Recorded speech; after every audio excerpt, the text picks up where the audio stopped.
So first of all, I would like to share the 42章经. Master did mention on last year, frequently speak that 博闻爱道，道必难会. So the Sutra of 42 section teaches that if we only have a broad knowledge of Buddhist teaching, and we cannot truly enter the Dharma, because when we only want to listen to as many Buddhist teaching as we can, but without ever putting them into practice, we cannot realize what the Dharma is. This is what Master taught us. If you want to listen many teaching and wish to attain the truth, it is impossible because we are not putting any practice into the teaching of ourselves. So definitely, I think we cannot truly can feel what the true principles of the Buddha's teaching. So I'm very lucky that we all have a chance and affinity with Master, and we join Tzu Chi. And Master teachers always remember to uphold our vow as a living Bodhisattva is to give of ourselves to help those who are in need. So this is very important because 守志奉道，其道甚大. So when the only thing is when we live up the teaching of the Dharma and we practice it in the daily life, so gradually our Bodhisattva path will be broader. This is what Master say. So as we all know that it's a very hot issue that we know that East Africa was struck by the cyclone and just affected around 3 countries, which is very seriously. And as the news that we know that our Tzu Chi compassionate love care for the flood survivor for the Africa affected, it has been covered around for 52 countries and regions in the whole world.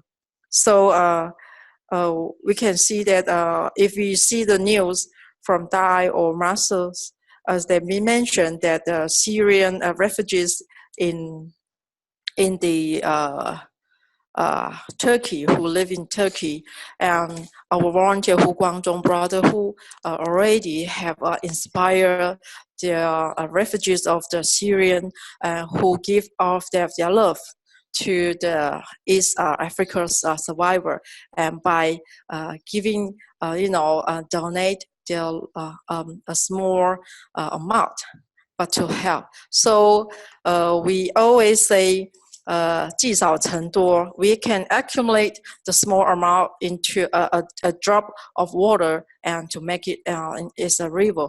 And so I read the news from Dai saying over the 2 weeks, the refugees of the Syrian, they have already donated almost $2,700 to help the affectees. So this is, I think, Master is giving us a right path. Not just for those who are healthy people can help the suffering, as well as although they are poor in the materialistic in their day life, but yet they still can gather the strength of everyone's money, and then can make it a big amount, a big sum of amount. So this is the power of love that Masters mentioned. And now that Master say, for those, I remember last week, Brother Joe said the blessing. The people who are blessed, no matter which country you are born in, and even though you are still in a hardship of life, but when your blessed is enough, then you will have a 贵人出现. So even though you encounter the difficulties. So as Master say also, so when we see others are suffering, so we have to remind that ourselves and to count, is it we also have a blessing in our life. So, but if we feel that we are so blessed, and we have to continue to create blessing. This is what Master teaches. And recently, she always mentioned that not to forget that year. And that year, it means that no matter the year which you start to join Tzu Chi, or because of any tremendous disasters happen, and we have a volunteer who are timely to give help, and through the experiences they're going through, and Master say we have to recall back and to pay sincerely pious and vigilance, and to be mindful in the future that we must keep creating more blessing. This is what Masters always recently very concerned about the wisdom of our volunteer. We keep diligently in putting our path, or we just let slack off and we start to after we pass on our experience to the new volunteer, and then we just stop our light of wisdom, and we are not contribute any more of the Tzu Chi activities. So Master is very concerned about. So she keep remember that year, that very important in our personal heart and mind. So, and actually, because I didn't have my PPT, so I tried to give you all my my personal sharing and for today. So later on, Brother Joe will give you a very wonderful sharing to everyone. And the last but not least, actually, Master say we, as our Earth is a rotate, so we don't think that the disaster will not happen in our country. It's just like last 2 weeks, and we in Hualien, Taiwan, and we struck by an earthquake, which is is quite heavy. All the buildings is like feel like wavering, and it's very serious. Everyone got shocked, and luckily there's no any 不幸的事发生的。Unfortunately, happened, and luckily the accident is reduced to very, very minor, and luckily we all are safe. And I think this is a good teaching that reminds us as masters for this past 1-2 years, and through her teaching, she keeps telling us to be vigilant and sincere pious, and to do any preparation and in any time, because our life is impermanent, because we don't know what will happen in your next seconds. It's just like I say, the earthquake that struck recently in Hualien. And I think this is and another thing is, Master, she say over the few years, she's been keep reminding, especially to our charity mission, the CEO and their team, is to saying that Master say she right now have to keep more time concentrate on the Africa, and have to do all work for the Tzu Chi work for Africa. And Masters hope that want to turn the Africa from the darkness into light. So this is like when after the disaster happened, and we have a group of living Bodhisattva who appear on the affected site, and to timely give them the relief. And I think this is just like return their suffering and into the enlightenment of their heart, and we console them. So this is what Master is trying to give us, and say right now, not just for the local people in Africa who are helping, but Master, after she announced that she how to say is like Master hope that the whole world of the Tzu Chi, since we have 52 countries who join, starting to contribute the amount of money and to help the FATs in Africa. So this is, we pull the strength of the power, and we all concentrate and helping the suffering. So this is similar like the idea of we turn the darkness into light. So I think maybe this is the sharing for my give you all today. So I think next time I'll try to give more sharing and the best sharing. So now I pass the mic to Brother Joe and see what she give us the sharing. Thank you.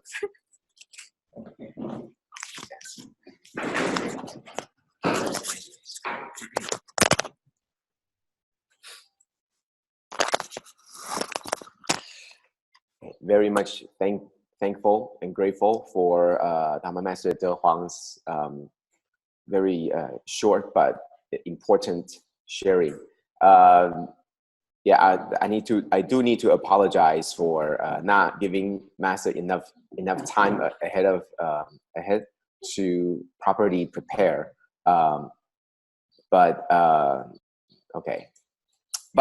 Okay, so let us now thanks Master Tzu Huang for that very wonderful open and intro, because I think it did bring us back to a perspective of what Master has been talking about recently, and this is what I focus on today. I originally was going to do a bigger review today, but especially on the recent sharings and also the speeches by Master. But I thought I would take some snippets and I will share some of the stories, and then we'll go into the questions as well. And these are the things that hopefully we will be able to get through, because there are a lot of questions that are piling up. And then in the meantime, I think we can also have some of the feedback, the two-way session that we can have before. Okay, so as Master Tzu Huang mentioned, before we begin, I still would like to call to action, and this is something that I would like to do every week, is to have everybody the opportunity to say to yourself, have I been keep up to date about what has been happening? And have I been really understanding what is going on? Or have I just stayed in the same place that I was last week? The reason why I'm asking is because if we are not moving forward, then this is not a place where we just stand still. In reality, we actually move backwards. So I really wanted to make sure that, first of all, if you see this, and this is on YouTube, and it's called the Tzu Chi Culture and Communication Foundation. It's a channel. And hopefully, I got on there, and the first thing I did was I hit subscribe button, because that's what every YouTubers do. They hit subscribe. And so any new videos that comes out, you will be able to see them. And then this will also be in your list of subscribe channels that you can always focus watching, okay? So have you actually looked at it? Have you actually seen what's on it? Have you actually looked at some of these news? Okay, so please, this is the QR code that will bring you there. And I'll stay on this page a little bit longer so that we could all scan this. Go on there and hit subscribe.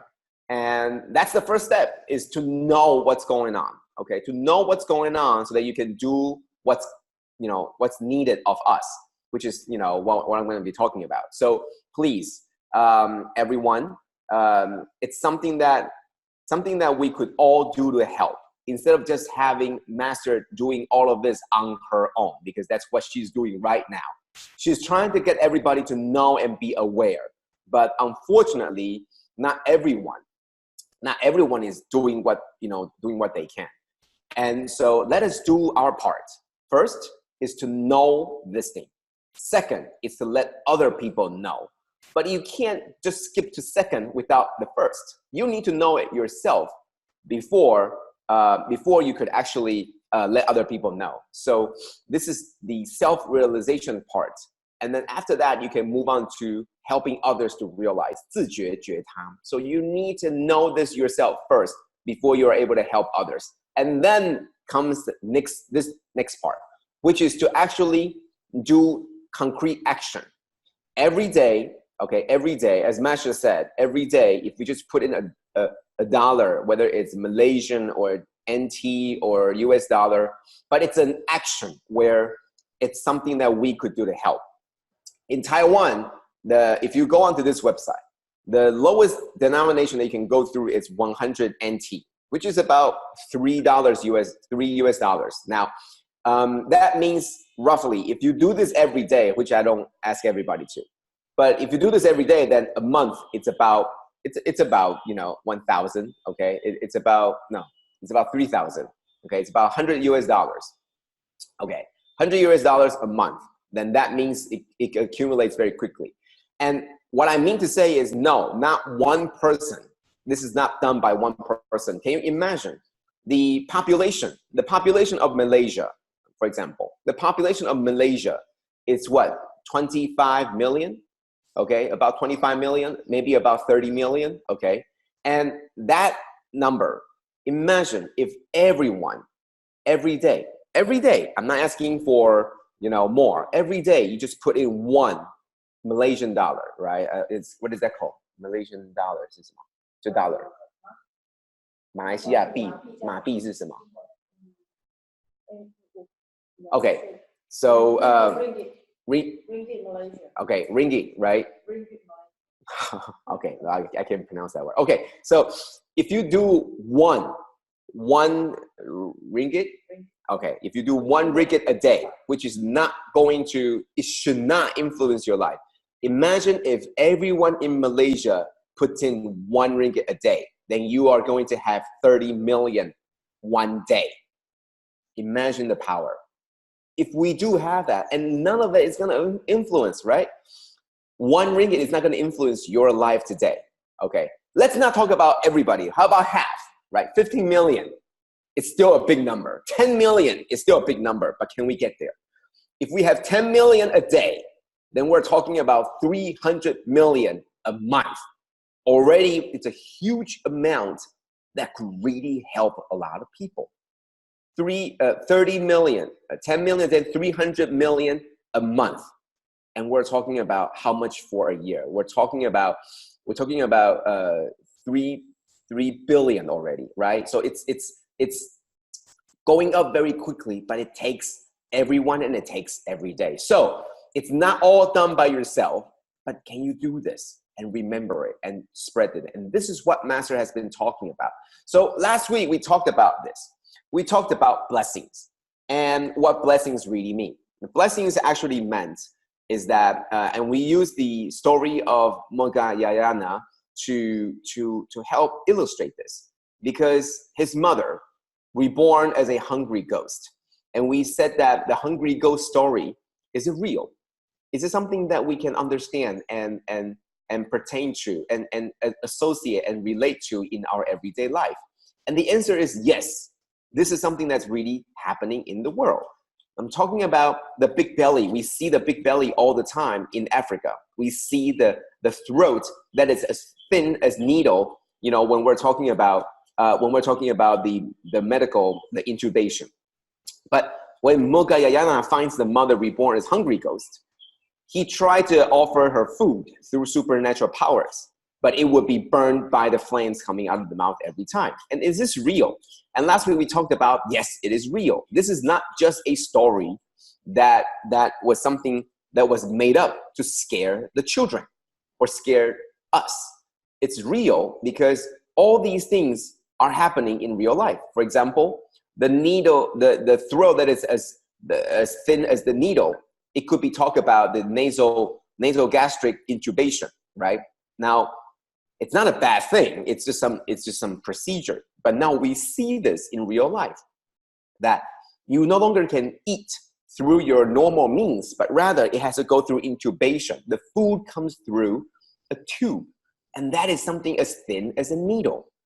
And so what I'm trying to say is that Buddha was trying to explain these things through these pictures or these phenomena.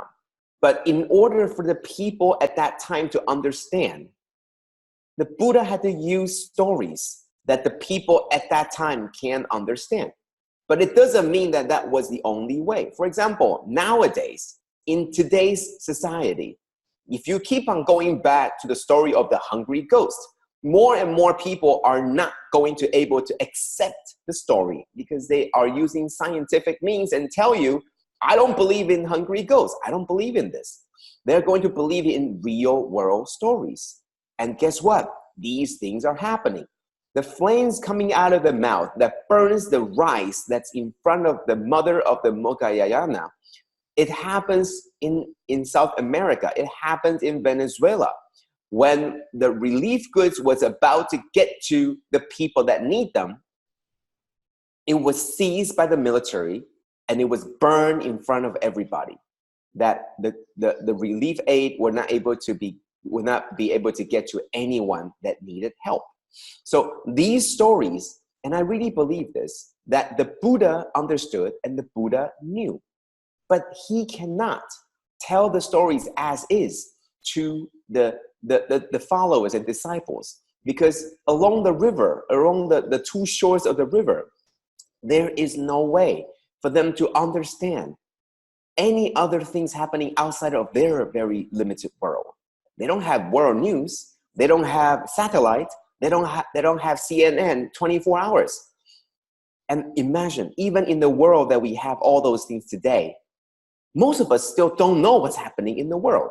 So that means we still need to learn more. We still need to have room to grow. So it's as real as it gets. And so I last week we talked about, why was the mother unable to eat the rice that's right in front of her? Why was the poor in Venezuela unable to receive the aid that's right in front of them? And the reason is blessings. They do not have enough blessings to even enjoy the enjoy of being helped. They don't have enough blessings to be helped. And this is one of the things, is that what Master De Huang was talked about earlier, was that those without blessings will not be able to receive help, even if the help is right in front of them. Even if you have a lot of people willing to help, if you don't have the blessing, you will not get it. However, on the other hand, we must be happy about was those with blessings will be able to receive help, even if the help is thousands of miles away. And then last week, we went into what's happening in Africa. In Africa, the 3 nations that were hit by Cyclone Idai, and Master has been talking to us about this.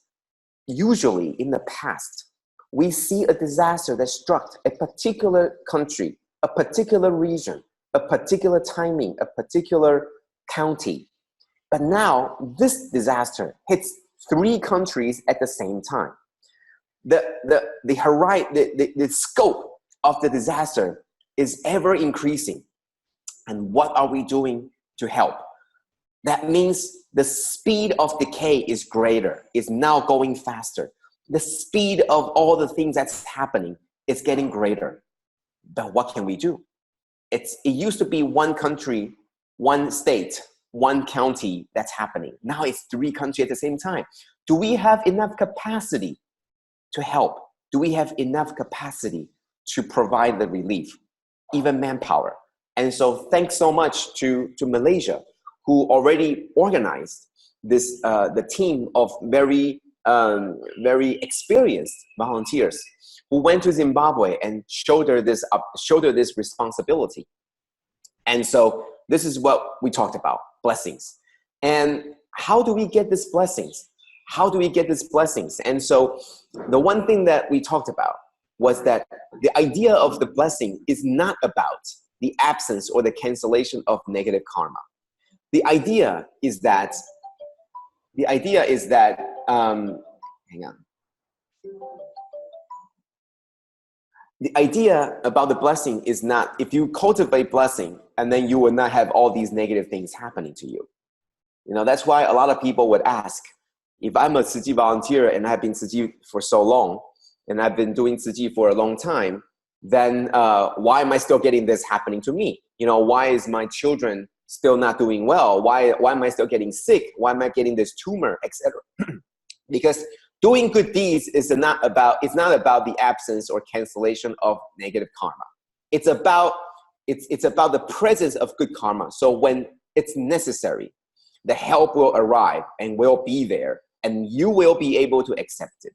And this is something that we know about in the sutra of the repentance, in the Repentance Sutra. Remember back in 2011 in Taiwan, and then 2012, and after that in the performance in Malaysia. It's the same idea that the Dharma Master Wu Da Guo Shi, Dharma Master Wu Da, in this particular story, for 10 generations, for 10 lifetimes, he had been a wonderful and renowned Dharma master for spreading Dharma.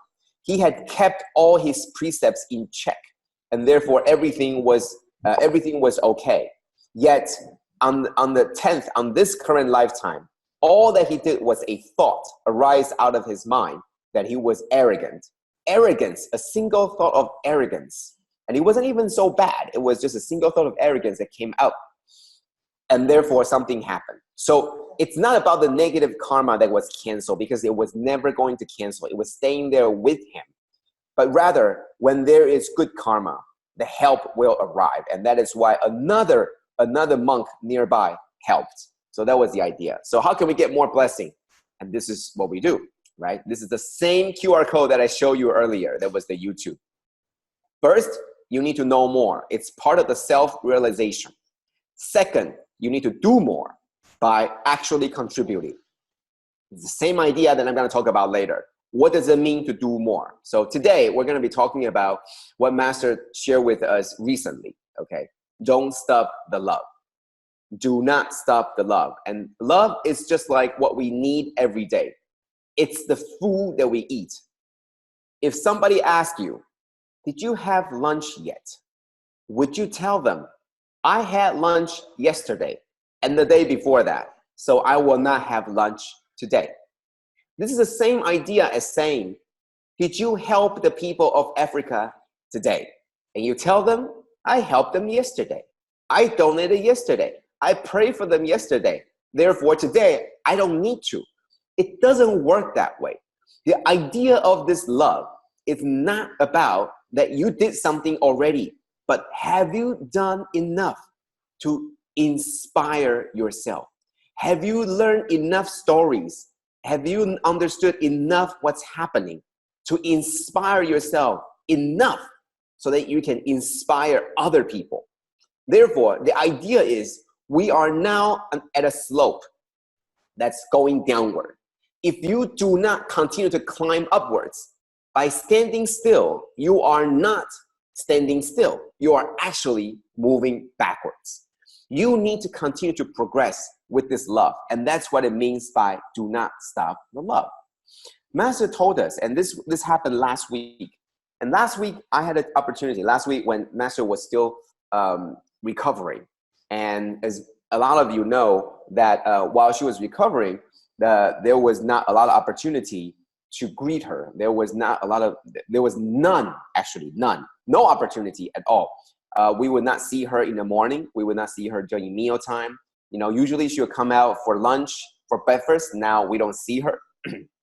She doesn't come out and take a stroll because of the sensitivities of the eyes, and she was recovering. But every day there would be a very fixed moment when the team focused on the Africa disaster relief will go into a more enclosed meeting room to report all the things that's happening. So last week, I, for the very first time, had the first opportunity, after about 2 weeks, to be able to see Master, in real, not just on TV, but in real. And I went in to talk about what we're doing in the anniversary, which is next week, coming up, the 28th. Next Sunday. And we reported to her about what we're doing, about our organization, about the events and all the themes that we will be covering. And she listen to my report, and you can see her expression. At least I could. At least I think I could. I see her expression. She was disappointed. She was disappointed in how we are planning and how we are thinking this. And in retrospect, I think we are treating it, and Master told us directly that we are treating this like an activity. And I don't understand what, because it was an activity. But the idea is, Master said, every event is an opportunity, but have we seized them all? Every event is it's an opportunity to inspire the wisdom, to inspire compassion. Every moment is an opportunity to inspire the compassion within, to inspire the love that we can do. But have we seized them all? If you're treating this as an activity, then you're only going to think about, how everybody's going to go from place A to place B, how they're going to walk their path, and then what they're going to do, the classes, etc. But you forgot the most important thing is the idea, the theme, the central core behind that, and have we seized the opportunity? So Master, this is what Master talked to us about. She said, I've been telling everyone recently, and everyone hears it. And this is talking about the African story, okay, what we have done in Africa. I've been telling everyone about what we're doing in Africa, and everyone hears it. But are you really in touch with it? No. If you are not in touch, then you will not feel. And therefore, we must stay in touch to truly feel. And so I saw this, I heard this, and I quickly jotted down. And I've been listening, and I've been contemplating about what this is, what it is. What does in touch means? What are we really in touch with? So I'm hearing a very loud feedback. Yeah, okay. So, all right. So I've been trying to find out what this in touch is, and I've been trying to figure out what it is. And at first, I really thought Master says that it's about the African stories. Are we really hearing it? Or are we truly just listening? Are we hearing it and that was it? Did we hear it to our heart? And so last night, there was a sharing by Brother Stephen. And I had this revelation in that, when we hear the stories, what does it mean to be really hearing it, listening it, and also be in touch? And I recall more than 53 years ago, what inspired Master to action. There were many things that inspired Master to action, but one of the story was the pool of blood that was there that she saw. 不要接，你回给他，没有我的电话，你直接回给他。Okay, so we are and long time ago it was because of the Aboriginal wife who had the miscarriage, and she saw the blood trail that was left on the ground, and that story, she saw it. She didn't even see the actual Aboriginal wife. She only saw the blood, and Master immediately hears it, in touch with it, and felt it. And it inspired her to do 53 years later. That's what we have now. What about us?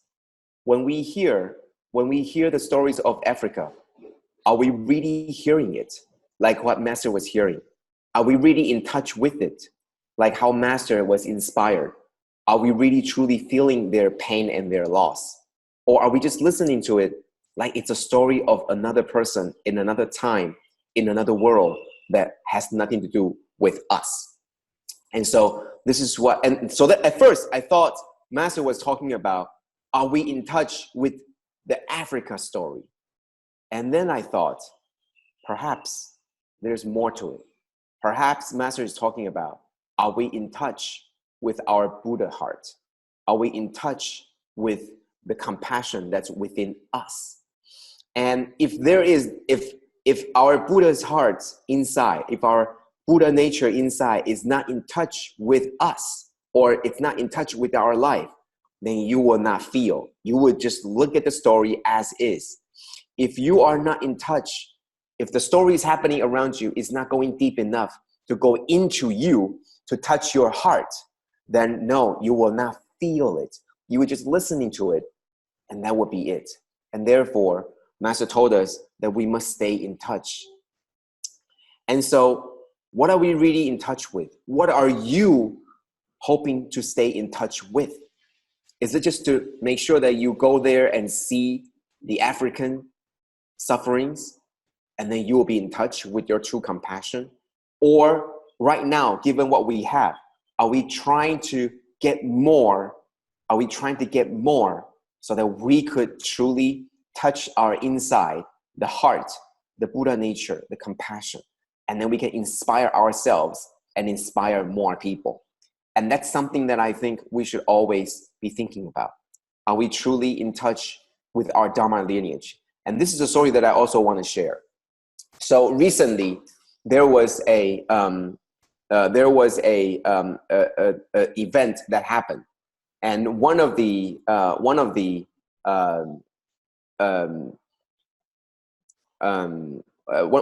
chapters overseas. Okay, one of the chapters overseas. They are very quick to act. They're very quickly to react and quickly to act, which is very important because you need the enthusiasm. And however, while they're quickly to act, they didn't report. They didn't report back.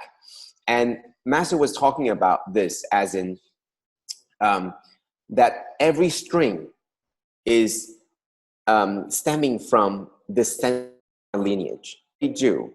It's not just about the events that you need to report back, but the idea is, but the idea of the report, but the idea is not just about the event itself, but rather when we do everything, have we connect ourselves back to the lineage? Have we connect ourselves back to the center of where it came from? And that's very, very important. So Master was talking about everything that we do, have we connected back to our lineage? It's not about reporting the event back to the headquarters. That's just on the outside. But is everything that you do, have we connect ourselves back to the lineage? Or are we now further and further and further away, that we begin to become loose and we begin to be like the kite that is flying further and further away, thinking that we know, but do we really understand? Do we really have the replenishment of the Dharma lineage? And that's something that I think we should always be, always remind ourselves, is everything that we do connecting ourselves back to Dharma lineage? Do we understand why we're doing these things? Do we understand of all these things that's happening? All right, so that's the sharing for today, and something for us to always think about. And we're gonna go into some of the QA, which I selected some that we would be able to, and we'll leave the last 10 minutes, 15 minutes open for everyone. So one of the questions, there was actually a lot of questions. So may I understand the reason why different characters are emphasized in different chapters in Wondrous Lotus Sutra? So I take this question to mean the different characters, as in the 10 disciples, the 10 main disciples of the Buddha. Okay, for example, Sariputra and Muddagayana and these and so on and so forth. And the reason why, and this is what I believe, is that once again, all these 10 represents the entire population. You know, there are people that are very wise, and there are people that are very capable, and there are people that talks very well, and there are people that remembers very well. And these represents all different types of people. That's in all walks of life. They are emphasized in different chapters to show that the Lotus Sutra or the Dharma itself is is something that works for everyone. If for those of you that are now studying and also reviewing the drama, which is the Dharma Master Di Jia, okay, 智者大师, and you would know that that one of the things that Dharma Master Di Jia did was to differentiate the 5 different time periods and also the 8 different timings of teaching. And the reason why that was so important, the categorization of the timing of the teachings, the reason why it was so important was because at that time, all the different schools of Buddhism, they were all fighting each other. They were all saying, what I understand is the most important and the most righteous. You are wrong. And they're debating each other about what is the real teaching of the Buddha. What Dharma Master Di Jia, 智者大师, what Di Jia Daishu, what he did was, he made sure that they were all categorized. And because timing were categorized, teachings were categorized, you begin to see where your teaching falls into one of the 5. And because you fall into one of the 5, you know the type of people that are categorized to be part of this. Meaning, if you are part of the provincial teachings, meaning you go through some of the easier, more adapted to life teaching, then you are part of that. And the audience are this type of people. And this is your responsibility. You are shouldering one of the 5 different parts of the entire population. The second part, maybe the teaching, will be about prajna or wisdom. And this will be going for the more brainiac people, the more mind people, the ones that contemplate more, the ones that think more, the ones that debate more. Then once you go into that, then that that's your audience and you fix on that. And when people understand who they are after and people understand their division of work, they no longer step on each other and say, you are wrong and I'm right, because it's actually different teachings for different time periods for different people. So it's the same idea here. The 10 different characters that were emphasized in different chapters in the Lotus Sutra, it's a way of saying that first, it's actually open to everyone. Second, different teachings are meant for different people at different time because they need to be inspired differently. So that's what this means. Yes, it is done on purpose and it's done for this reason. Okay, so the next questions. And this is something, once again, there are different types of heavens. And this is something that happens, that talked about in chapter 19, and the previous chapter talks about the different realms and the different types of heaven. The person that asked this question hope to better understand the differences with all the different heavens. And it's something that I would like to go in deeper about. I don't want to go in deeper about all the different heavens that exists, in the different realms. For example, in the realms of desire, there are different heavens, right? There's the topmost, and then the realms of form and the realms of formless. There are all these different heavens. But the idea is the same. There are those that are, for example, heavens of light, sound. And this is Guang Yin Tian. And what does that mean? Who are these people that only talks and they don't even talk, they don't make sound, that use only light? This is trying to represent the different existence of sentient beings that use different ways. But the Dharma, regardless of whether you are visually or hearing, all the Dharma exists regardless of whether we can see or hear them. And this is something that I wanted to bring out, is that Dharma exists in all 10 realms, in all the 3 different realms that we're talking about. It exists in everywhere. And the idea, the difference is there. And I cannot prove whether they exist or not exist because I don't know. But these are the things that were passed down by the past. But could it be something provincial? Like, for example, that I mentioned about the hungry ghost realm. It's something that we see today that we can use the today technology to show. But in the past, it was used as hungry ghost. Is this something that I can see or I can hear that I can prove? I can't yet. But I really believe the idea here is to talk about the Dharma is pervasive in all these places, whether it's in the place of utmost cultivation or the bottommost cultivation, the hell or the heavens, everywhere the Dharma exists. Meaning, for the people that have done the most good, they also have their own afflictions. Even before, as long as they are not yet enlightened to become the Buddha, they would still have that affliction, something that troubles them, that had to make them overcome. But if they are, even if they are at the lowest realm, in the hell or etc., they would still have that trace of compassion. And that's to tell you that the Dharma always exists.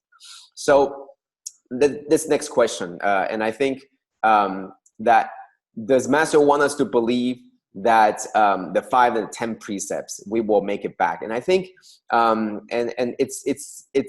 is there a guarantee? I don't know if I can tell you that there is a guarantee, because I can't guarantee you. You cannot say, I already uphold the 5 and 10 precepts, and Brother Joe guarantee that I will make it back to the human realm. And if I don't make it back, it's all Brother Joe's fault. Please, I cannot give out that kind of guarantee. So and at the same time, can Master give us that guarantee? No.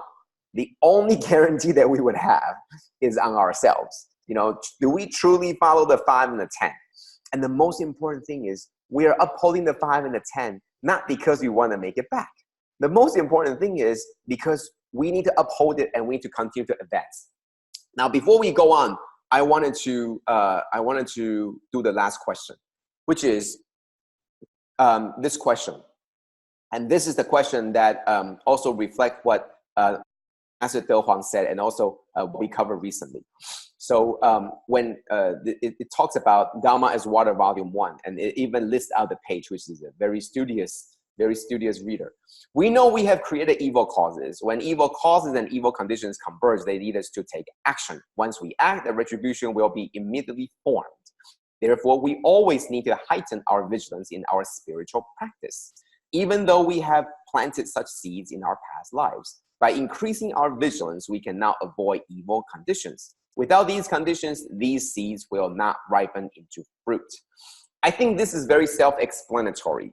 It means that just like Dharma Master Wu Da Guoshi, it's the same thing. He planted a seed, and then for 10 generations, he made sure that he was cultivating and practiced the Dharma in the highest level. And therefore, for 10 generations, this seed did not ripen into fruit. This seed was still there, dormant, remained as seed. It did not happen. But as soon as something that comes out, there's an evil or something that's bad, the idea of ignorance or affliction that arises that water the seed. And the seed, it's like this. For a seed that has been dried for so long, when there is water next to them, so fast that it quickly blossoms into a tumor, into a sore that has the face of a human. Okay, so that's what it means. This particular part is talking about making sure that we do not have give it watering conditions. Okay, and that's what this is trying to say. The same idea.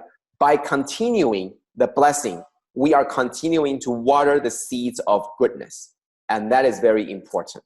Okay, so that's what this has been talking about. So now I have the last 10 minutes, and we will stop here. There are more questions at the end that we could do, but we will stop here, and then we will open up to two ways, and also talk to Master Huang a little bit more. But I think it's something that hoping that everybody can have a way of feedback, and that would be what we are doing today. Okay, so that's the sharing for today. We don't have, recently we are very busy with the pilgrimage, and as you probably know that today there are the peak of our pilgrimage, which is going to have more than 1,400 people back in our very little abode here. And so everybody is, I already received about 4 different phone calls coming in to talk about what's going to happen later. So that's why it's you know, in the span of less than 30 minutes, I'm getting phone calls, and it's good times. Okay, so we're gonna open up to everybody, and if there's any center with any questions or any feedback, we would love to. We'll be grateful to receive your questions and feedback. And Master Huang is still here too, and we'll be able to offer the piece of wisdom that we need for inspiration every day. So thank you. Very good morning, Brother Joe and Masters. This is Stephanie from the USA Center.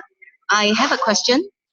Okay, all right. My question is, if I can recall, with my limited understanding, Master in the Xinfa Xiang session dated 5th of March, she mentioned that because Master was talking about the all the eye roots, ear roots, and we were talking about the nose root.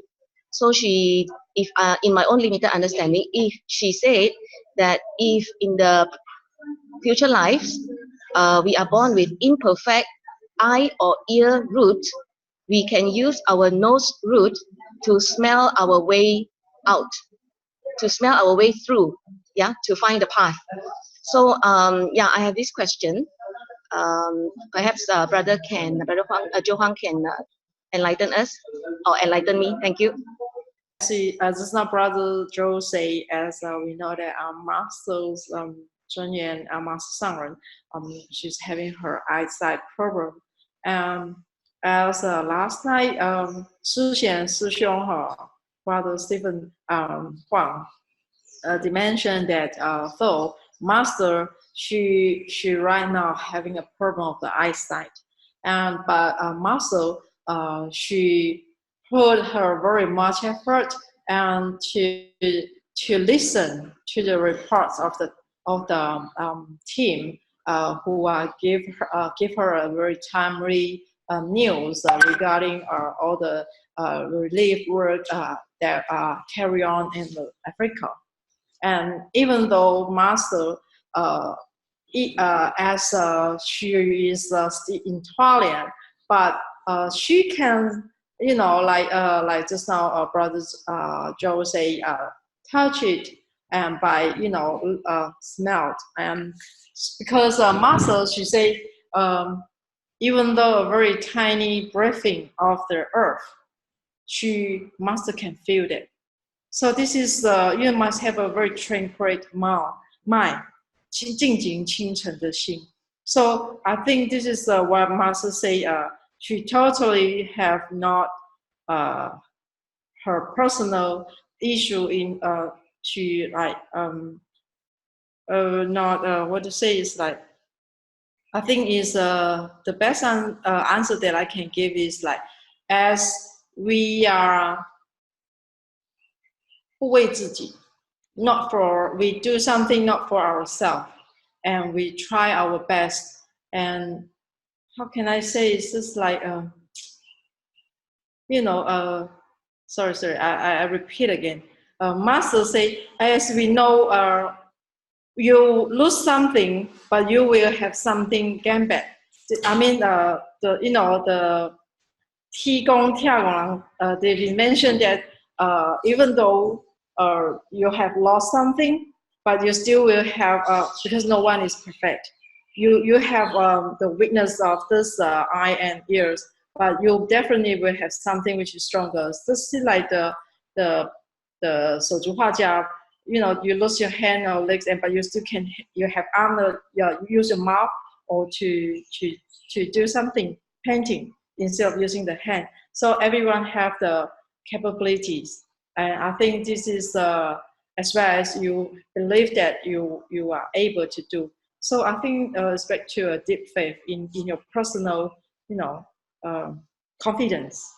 and you will make it. I think this is the have to through our mind. You know, it's very have to be strength in the mind. Have a deep confidence in your personal what you have.